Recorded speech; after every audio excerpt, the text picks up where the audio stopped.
Shalom, selamat pagi Jumat yang terkasih. Kembali lagi kita bersama-sama berkumpul untuk ibadah online pagi hari ini. Jemaat, saya mengundang kita walaupun kita di rumah.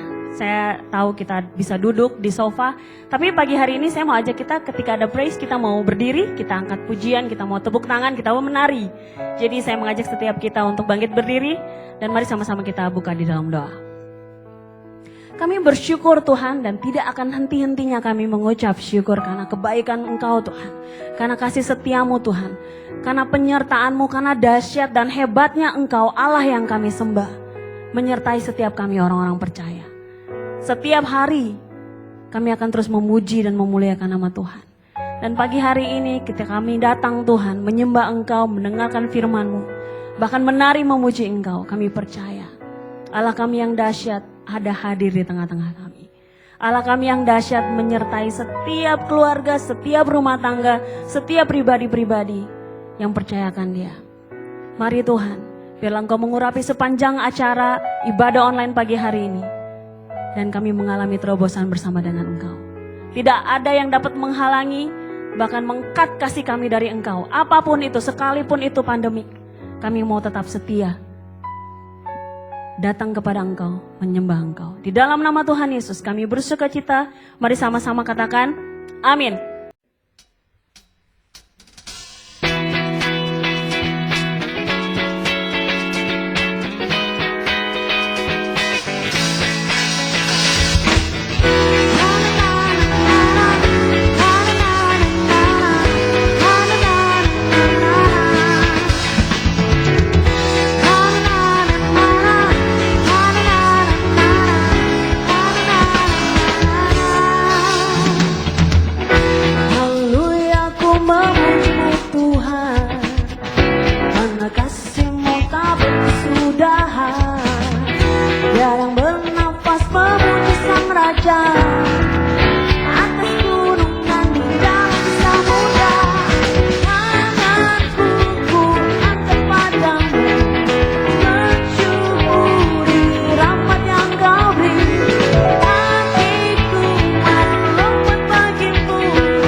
Puji Tuhan saudara, kita akan bersama-sama mempersiapkan diri untuk mengikuti perjamuan kudus. Kita mengingat kembali penderitaan Tuhan Yesus dan kematian Tuhan Yesus di kayu salib.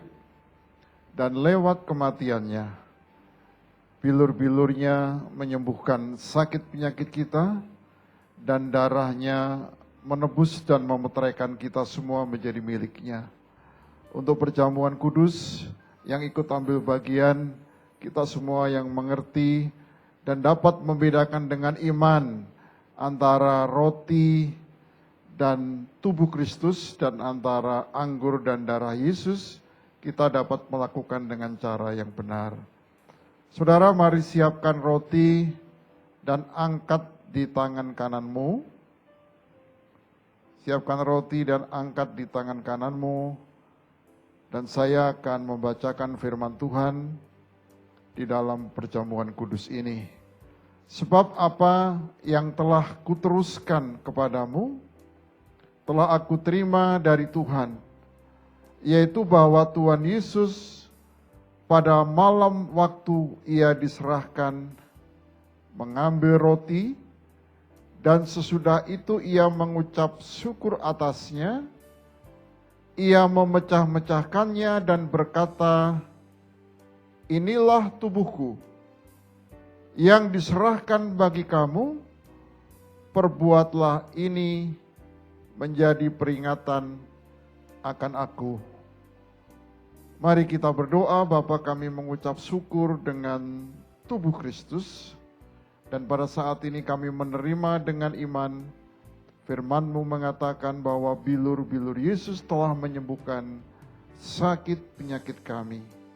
Yang percaya kami menerimanya. Dan kami terima tubuh Kristus di dalam nama Tuhan Yesus. Silakan makan saudara.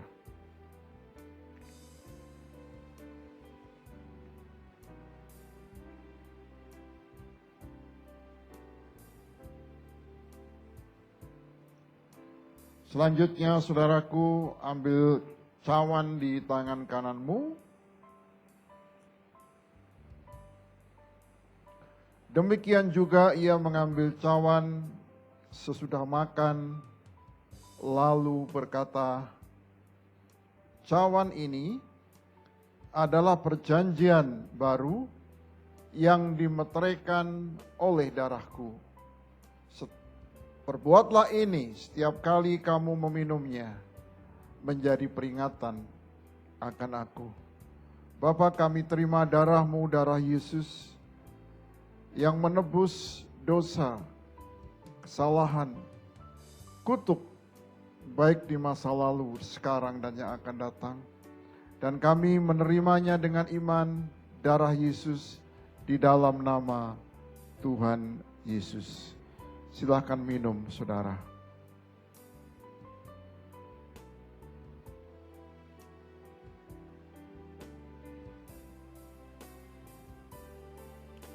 Puji Tuhan, sebab setiap kali kamu makan roti ini dan minum cawan ini, kamu memberitakan kematian Tuhan sampai Ia datang. Terima kasih Tuhan Yesus, kami telah menerima tubuh dan darah-Mu. Kami mengucap syukur untuk pengorbanan-Mu, mengucap syukur untuk ketaatan-Mu, sehingga Engkau menyerahkan hidup-Mu, Engkau mati di kayu salib, dan Engkau menebus dosa dan kesalahan kami. Dan ketika kami percaya, maka kami menjadi milik-Mu untuk selama-lamanya. Karena Engkau memeteraikan diri kami Tuhan, lewat darah-Mu. Terima kasih Tuhan Yesus, kami mengucap syukur, di dalam nama Tuhan Yesus, kami berdoa dan bersyukur. Haleluya. Amin.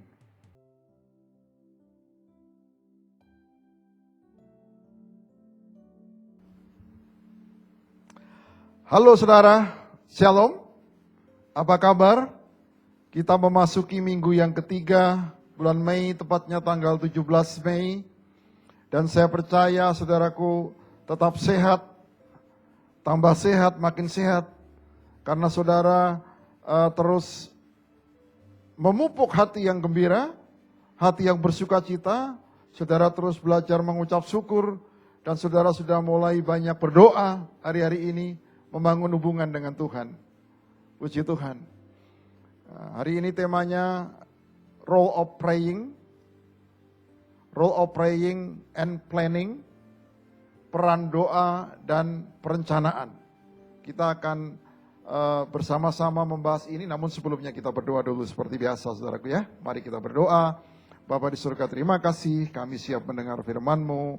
Roh Kudus tolong kami untuk kami bisa mengerti, dan terlebih kami dimampukan untuk melakukan setiap firman Tuhan, sehingga kami semakin hari semakin mengenal Engkau. Dan kami boleh belajar Tuhan hari ini untuk bagaimana peran doa dan perencanaan dalam kehidupan kami. Di dalam nama Tuhan Yesus kami berdoa dan mengucap syukur. Amin. Puji Tuhan saudara. Haleluya, saudara tetap semangat terus, tidak putus-putusnya untuk berdoa, berharap dan membangun hubungan dengan Tuhan, dan terus bertumbuh dalam firman Tuhan. Tema advance itu akan menjadi tema kita dan menolong kita sepanjang tahun ini. Saya percaya saudaraku pasti punya banyak kesaksian di dalam hidup yang sekarang ini kita lalui ketika kita stay at home, di rumah, tetap di rumah, banyak menggali firman Tuhan, dan mengerjakan pekerjaan juga secara online, dan biarlah berkat Tuhan turun atas saudara. Puji Tuhan. Kita ambil dari Daniel 7, ayat yang ke-15 dan 16, saudaraku ya.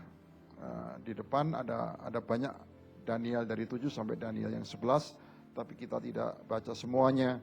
Daniel 7 ayat 15 dan 16. Maka aku, Daniel, terharu karena hal itu.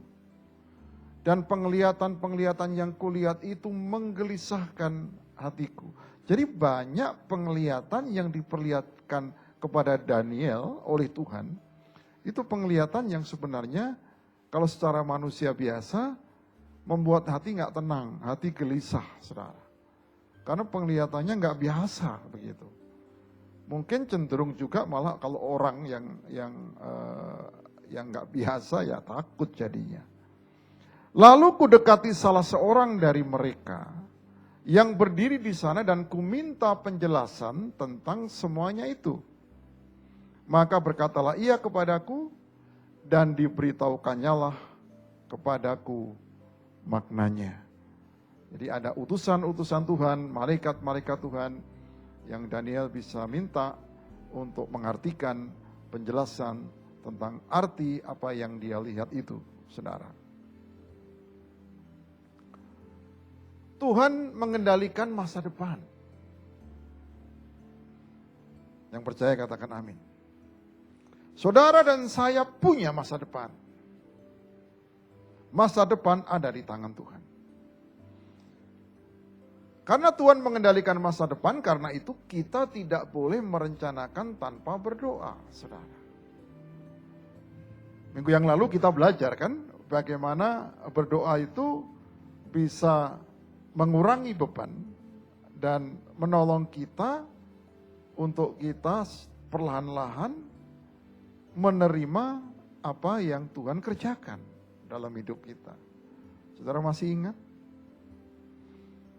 Jika Tuhan tidak ada dalam rencana kita, saudara, sebenarnya kita ini hidup membuang waktu. Jika Tuhan tidak ada dalam rencana kita, hidup ini seperti menangkap angin, kesia-siaan.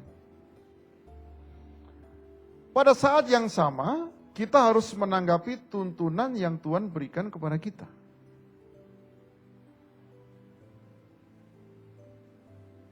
Setelah kami mendapat konfirmasi dan damai dari Tuhan, maka saudara dan saya atau kami harus bertindak sesuai dengan yang Tuhan berikan.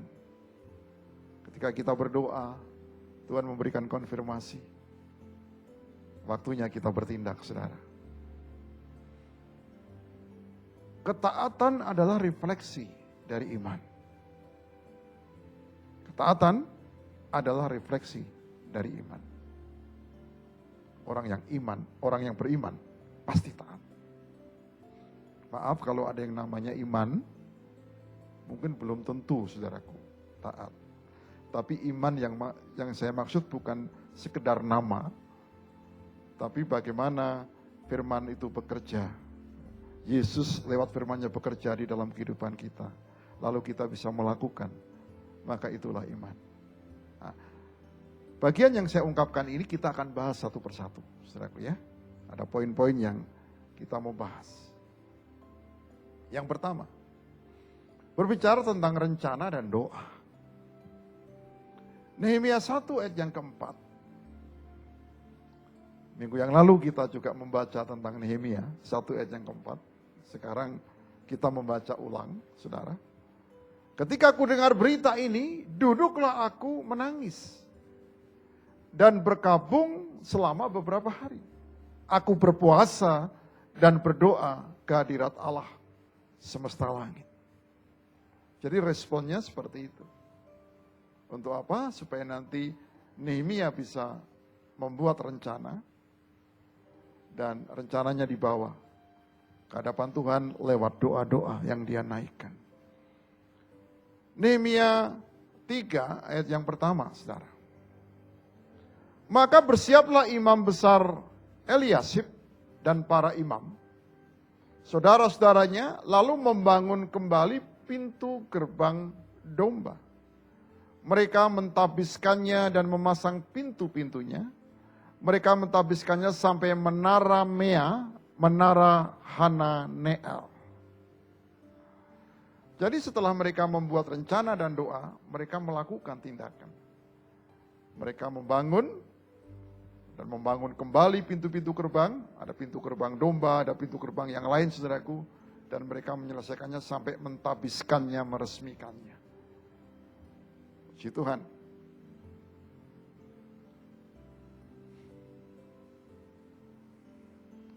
Yang kedua, saudaraku, kita masuk ke poin yang kedua.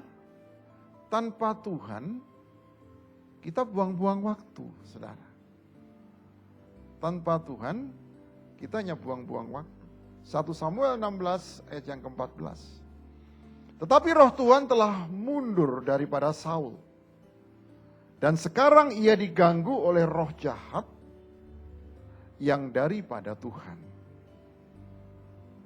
Jadi pada waktu Samuel tahu apa yang dia lakukan, dia tidak taat dengan Tuhan. Yang dilakukan oleh Saul maksud saya saudaraku, ketika Saul tidak taat dengan Tuhan, maka roh Tuhan undur daripadanya. Kalau roh Tuhan undur, roh apa yang akan datang? Kan di kehidupan ini yang kita pelajari, kan hanya ada dua, saudaraku, mau roh Tuhan dan roh bukan Tuhan. Yang roh bukan Tuhan, roh jahat. Ketika roh jahat datang, roh jahat menguasainya, maka damai sejahtera terambil. Sukacita terambil. Penguasaan diri terambil, saudara. Ada banyak hal terambil dalam hidupnya. Dia tidak seperti Saul yang dulu. Kenapa? Karena dia tidak setia dengan Tuhan. Dia tidak hormat dengan Tuhan, dia pikir dia melakukan juga bisa. Bukan urusan bisa dan tidak bisa. Ini sesuai dengan prinsip firman Tuhan apa tidak, saudara? Dia langgar itu. 1 Samuel 16 ayat 23.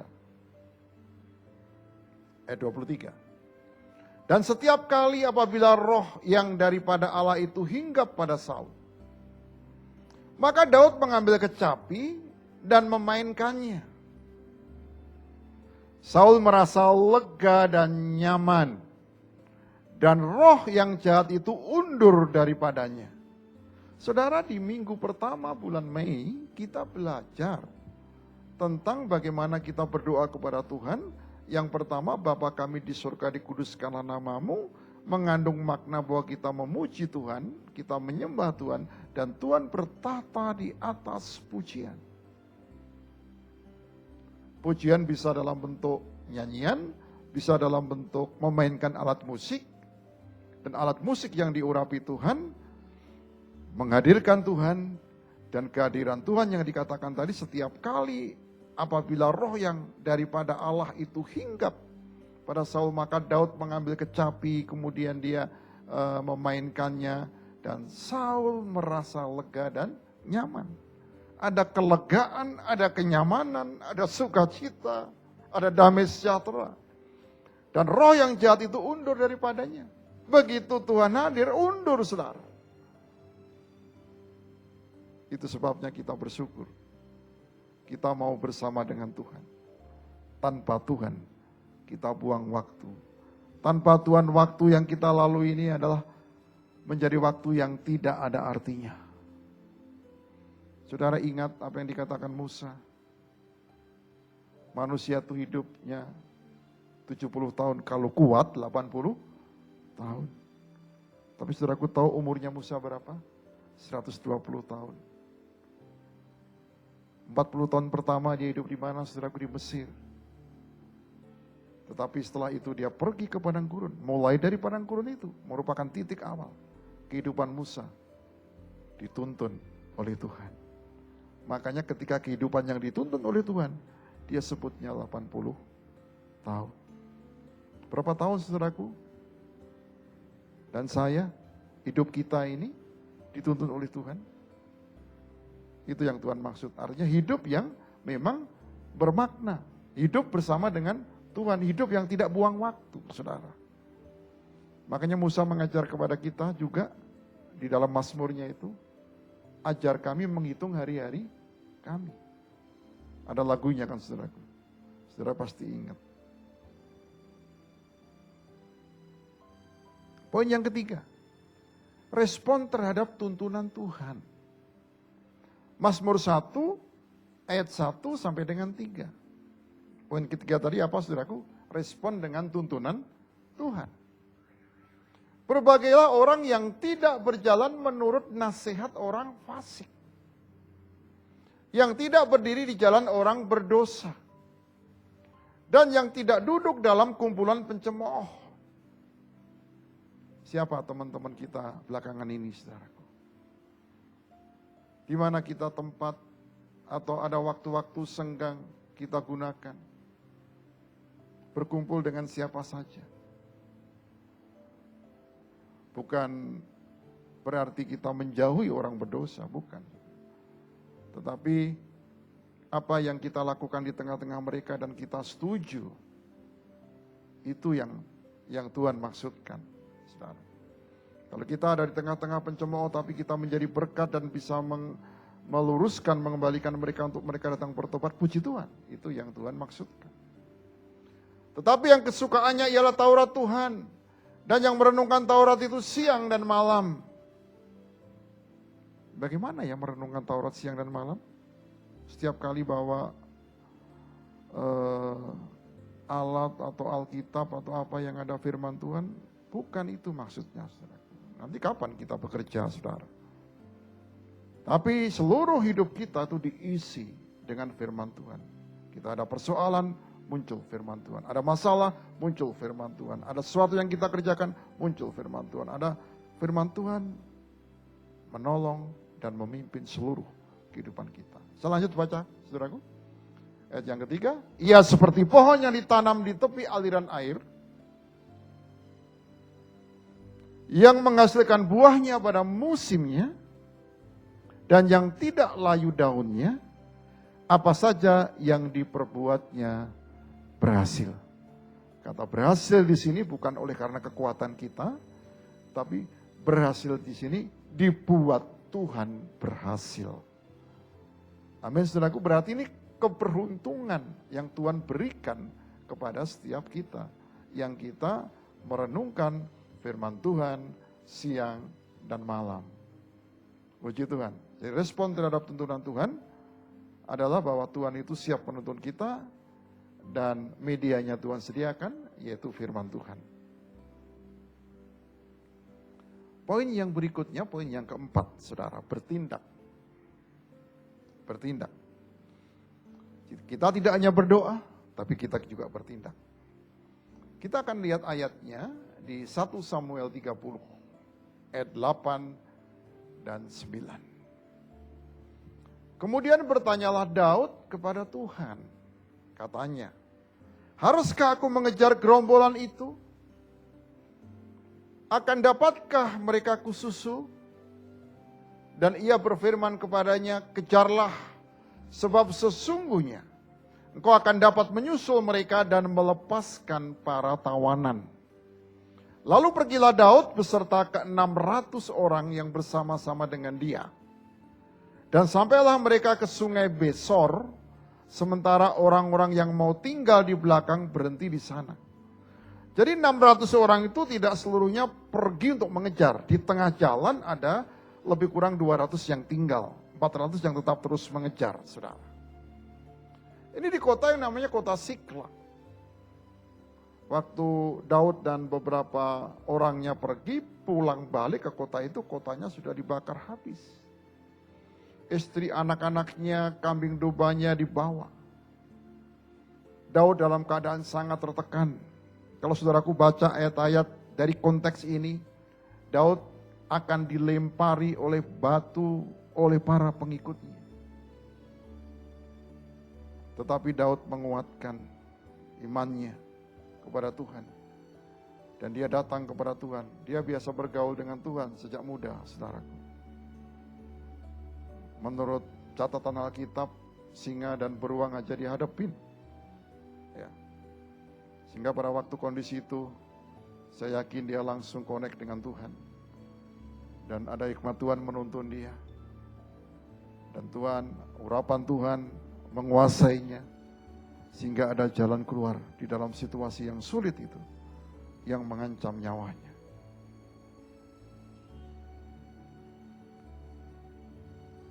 Dia bertindak, saudaraku. Dia kejar. Dan apa yang terjadi? Dia dapatkan. Tidak ada yang hilang, saudara. Semuanya bersuka cita, semuanya senang.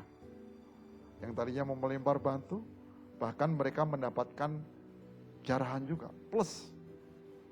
Lalu orang yang 200 tadinya nggak mau dibagi sama mereka. Ini orang yang biasa, yang mungkin hatinya selalu berpikir tentang dirinya ya. Jangan dibagi lah mereka. Ya memang faktanya mereka nggak mengejar sampai pada akhir. Tetapi Daud katakan enggak. Jangan begitu saudaraku. Tetap mereka mendapat bagiannya. Ayo mereka dibagi. Ini hati yang luar biasa. Dan itu akan menjadi ketentuan sampai hari ini. Bagi orang-orang Yehuda. Saudaraku, orang Yahudi. Yang kelima, taat dan iman. Kan ketaatan itu merupakan refleksi dari iman. Ya. Yohanes 9 ayat yang ke-7 ayatnya. Yohanes 9 ayat yang ke-7. Dan berkata kepadanya, pergilah, kata Tuhan Yesus ini. Kepada orang yang buta, saudaraku. Pergilah, basuhlah dirimu dalam kolam Siloam. Siloam artinya yang diutus. Maka pergilah orang itu, ia membasuh dirinya, lalu kembali dengan matanya sudah melek. Jadi orang datang kepada Yesus, buta, ingin matanya melek, mungkin orang pikir ya sudah, Tuhan Yesus tinggal katakan saja terjadi. Tapi untuk kali ini enggak. Tuhan meludah, tanahnya dioleskan ke matanya, udah gitu belum bisa melek juga, suruh pergi ke kolam Siloam. Basuhlah dirimu, membasuh di sana. Ketika setelah dibasuh baru Tuhan katakan bahwa orang itu akan melek. Dan dia lakukan, saudara. Dia lakukan. Proses kesembuhan seseorang dengan hal yang sama-sama buta. Tapi untuk kasus ini berbeda. Itu sebabnya jangan mengambil pengalaman orang. Maksud saya begini. Tidak jaminan untuk pengalaman orang itu akan menjadi pengalaman kita, saudaraku. Itu yang saya maksud. Jadi mengambil pengalaman orang belum tentu, saudaraku. Pada waktu saya mau ke Yerusalem, saudaraku, orang banyak bilang, nggak bisa, namanya satu nama susah dan lain sebagainya. Tetapi apa yang terjadi? Begitu mudahnya. Malah yang punya nama lebih dari satu, mereka dipanggil, saudaraku.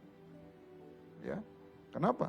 Kita percaya bahwa Tuhan pasti menolong kita, menolong perjalanan kita. Puji Tuhan saudara. Ya, ada satu saya tambahkan seperti Naaman kan. Naaman pikir dia datang jauh-jauh kepada Nabi supaya Nabi bisa tumpang tangan dia, lalu diusap-usap kepalanya dan kustanya sembuh. Tapi Nabi enggak. Nabi dari kejauhan datang, boleh pergi aja ke Sungai Yordan, mandi ke sana, celupkan dirimu. Marah dia, saudaraku.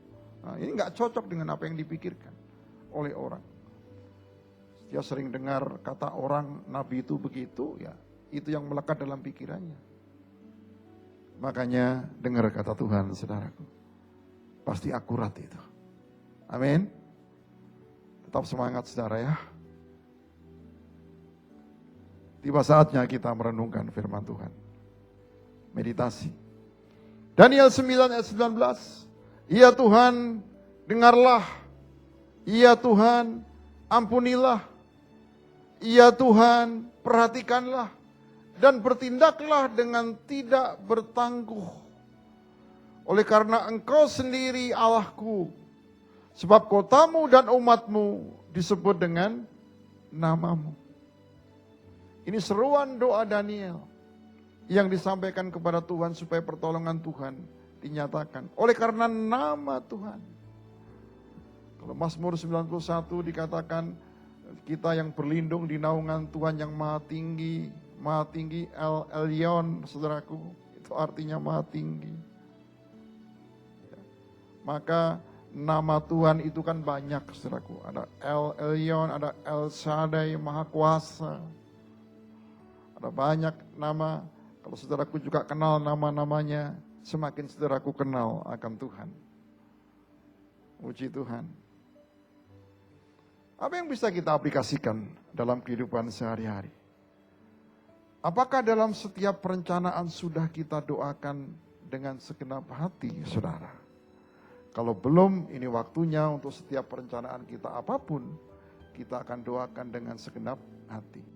Saudara kebayangkan, orang yang mau married, wah rencananya luar biasa, pas bulan-bulan dimana corona datang ke Indonesia. Bisa nggak saudara? Ya, kalau memaksakan bisa, tapi yang datang di aparat keamanan yang akan mengamankan dan memproses.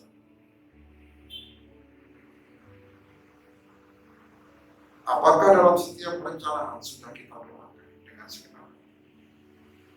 Kita doakan segenap ya, dengan segenap hati. Kita tahu bahwa Tuhan pasti mendengar dan menjawab doa kita. Amin. Kesimpulan. Yohanes 11 ayat 41 dan 42. Maka mereka mengangkat batu itu. Ini kisah Lazarus. Lalu Yesus menengadah ke atas dan berkata, Bapa, aku mengucap syukur kepadamu karena Engkau telah mendengarkan aku. Ini doa yang luar biasa. Doa yang wow. Telah mendengar aku. Aku tahu bahwa Engkau selalu mendengarkan aku. Tetapi oleh karena orang banyak di sini yang berdiri di sini mengelilingi aku mengatakannya supaya mereka percaya bahwa Engkaulah yang telah mengutus aku. Ini doa Tuhan Yesus. Sebelum Tuhan Yesus mengatakan kepada Lazarus, bangkit dan berjalan. Tuhan Yesus juga berdoa. Maka doa ini menjadi juga bagian yang kita bisa contoh dari Tuhan Yesus. Bahwa doa kita ini pasti didengar oleh Tuhan. Doa kita ini pasti dijawab oleh Tuhan. Ada amin, saudara.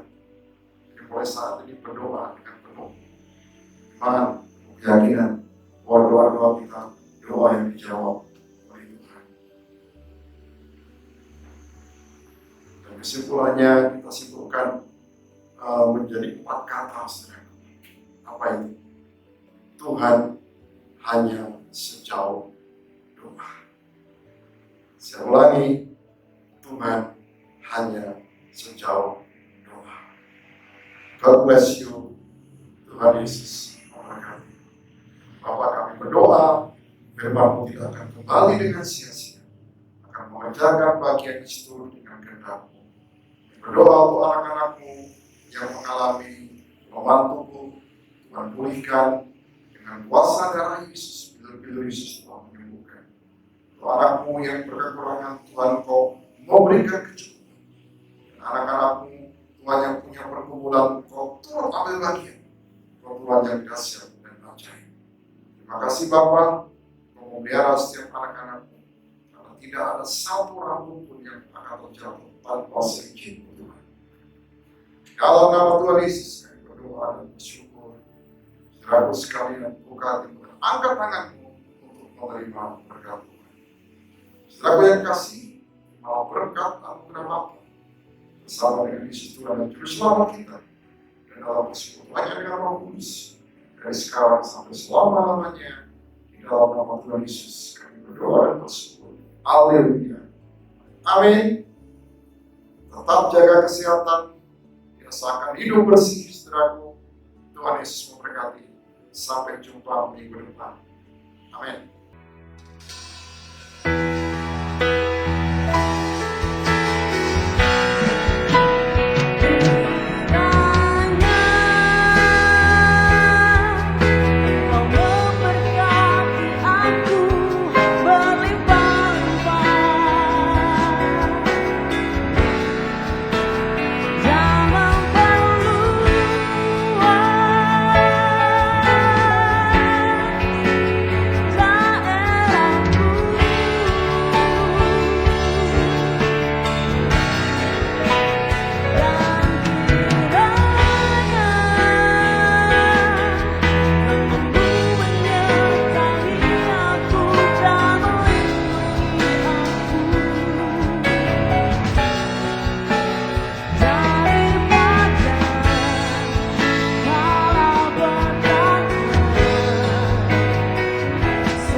Shalom Jemaat yang terkasih City Blessing. Mari kita sama-sama menyimak beberapa pengumuman seputar City Blessing sepekan ke depan. Jemaat, hari Kamis tanggal 21 kita ada ibadah online, ibadah kenaikan Yesus Kristus. Pastikan Anda sudah subscribe ke channel ini. Berikutnya, bagi jemaat yang rindu untuk memberikan persembahan, baik itu perpuluhan atau persembahan umum, silakan menghubungi Sekretariat City Blessing lokal Anda masing-masing. Dapatkan informasi nomor rekening gereja Anda.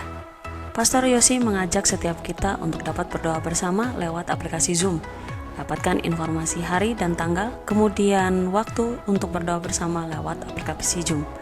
Terima kasih Anda sudah menyimak pengumuman. Sampai jumpa minggu depan. Tuhan Yesus memberkati.